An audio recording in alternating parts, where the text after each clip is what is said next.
មកតែវាពេលណាលើតែវាស្ដាប់បាត់តដែលនឹងអត់ធន់ទេអីកនិថា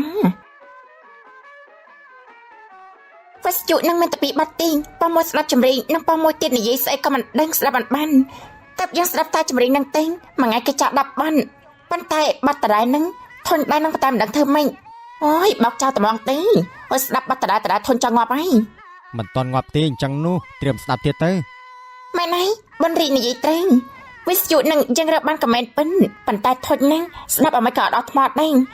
យើងចូលចិនបើឋានៈគាត់ទៅវាខូចប្រការលេងបាត់នោះយើងក៏ទឹកតាំងដែរវិញអូយលើហើយកនិថាលើទៅហើ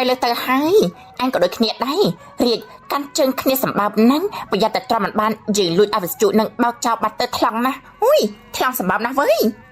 កនថាគេស្ដាប់នៅផ្ទះគេសោះគេស្ដាប់ក៏ក្នុងផ្ទះគេហើយរដ្ឋាឯងនេះដើរមកផ្ទះគេហើយចង្រៃចង់លួចរបស់គេបោកចោលទៀតបានហើយឈប់ឆ្លោះគ្នាបានហើយមកចម្រៀងនឹងតែបានតែមិនបាត់ទៀតនោះយ៉ាងសង្ស័យតែពួកអញទាំងពីរនាក់នេះហាក់បែកគ្នាបែកឈាមពេញផ្ទៃយើងហើយគឺមកពីមានហ្នឹងមកពីរដ្ឋាឯងហ្នឹងឡប់ចង់បោករបស់គេហើយហ្នឹងអារីតិចទៅស្អីទេអារដ្ឋាក្មេងសតិអារម្មណ៍នេះ